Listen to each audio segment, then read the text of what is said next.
আলুর চপ যদি বিদেশে পড়তে যায় তাহলে কি হবে জানেন? বিদেশি আলুর চপ।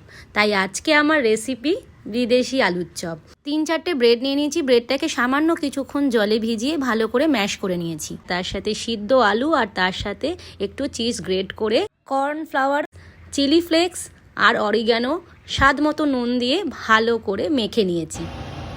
এই যে এইখানে এরকমভাবে হাতে তেল লাগিয়ে লাগিয়ে একটু লেচিটা করে রাখছি।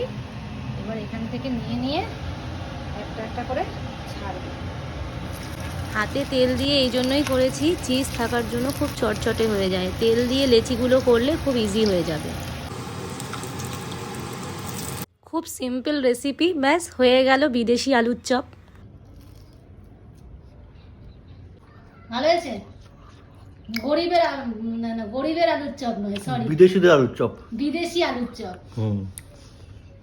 ওরা বেশি তো মশলা পাতা খায় না। হ্যাঁ, অরিগ্যানো আর চিলি ফ্লেক্স দিয়ে বিদেশি আলুর চপ।